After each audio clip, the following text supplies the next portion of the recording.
Presiden Jokowi, saya perhatikan, terangsang untuk memamerkan ambisinya memindahkan ibu kota. Setiap hari bicara tentang pemindahan ibu kota. Tapi pertanyaannya, uangnya dari mana?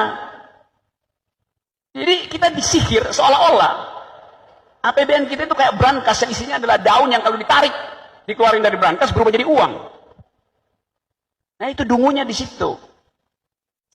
Ambisi akan dibatalkan oleh APBN. Ambisi politik presiden pasti akan dibatalkan oleh APBN. Untuk Pak Roger, beta perhatikan Anda itu terangsang untuk membodohi masyarakat. Terangsang untuk membuat masyarakat membenci Pak Jokowi. Karena beta perhatikan tiada hari tanpa Anda menyalahkan Pak Jokowi. Jadi beta bisa bilang bahwa bukan Pak Jokowi yang terangsang untuk memindahkan ibu kota, tapi Anda yang terangsang untuk selalu menyerang Pak Jokowi. IKN itu sudah direncanakan oleh presiden-presiden sebelumnya, bos. Lalu masa Pak Jokowi yang berusaha mengeksekusi rencana dari para bapak bangsa, Anda bilang beliau terangsang untuk memamerkan ambisi pemindahan ibu kota? Jangan Anda terangsang untuk memutarbalikkan fakta, bos. Anda berharap agar Pak Jokowi jangan bicara soal pembangunan IKN. Lalu Anda mau Pak Jokowi bicara soal apa? Bicara soal kata bajingan? Kan ngawur. Kalau bukan Pak Jokowi yang bicara soal IKN, maka IKN itu mungkin akan menjadi rencana di atas rencana. Dan itu yang bikin Indonesia tidak maju-maju, karena banyak rencana tapi minim eksekusi. Jadi kalau Anda tidak punya mental eksekusi, mending jangan banyak bacot.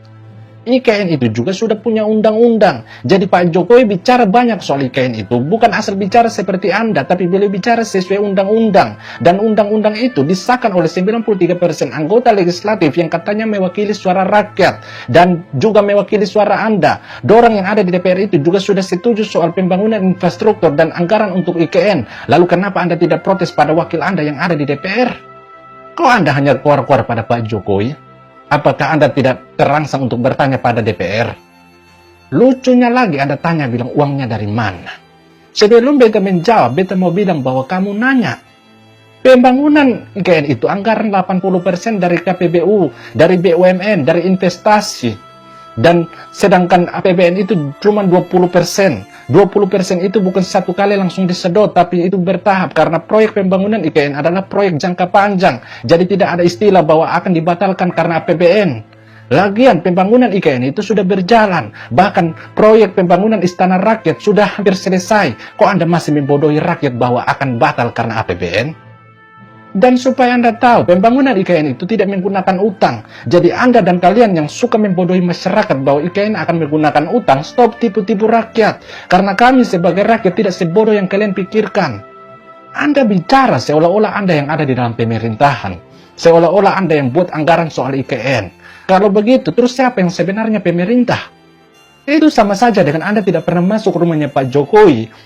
Tapi Anda keluar-keluar seolah-olah Anda lebih tahu dari Pak Jokowi. Anda keluar-keluar seolah-olah tempat tidur Pak Jokowi Anda yang tahu harganya. Anda keluar-keluar seolah-olah meja makan Pak Jokowi Anda tahu harganya. Uangnya dari mana? Belinya dengan cara apa? Terus sebenarnya siapa pemilik rumah?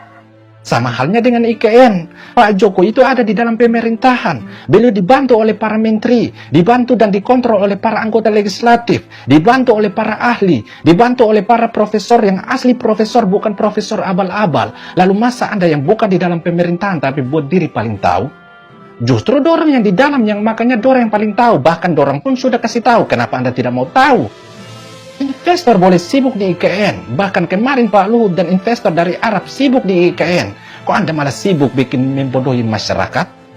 Dan supaya Anda tahu, 56% populasi Indonesia ada di Pulau Jawa. Jawa yang populasinya sudah banyak ditambah dengan orang yang merantau dari berbagai pulau karena ada ibu kota di sana, karena pusat bisnis di sana, mengakibatkan 58% PDB Indonesia menumpuk di Pulau Jawa. Lalu bagaimana kita bicara soal pemerataan ekonomi kalau semua menumpuk di Pulau Jawa? Apakah Indonesia ini cuma satu pulau?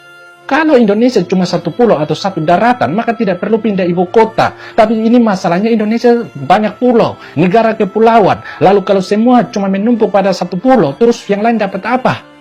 Yang lain juga ada rakyat, bos, bukan pulau kosong macam otak kosong.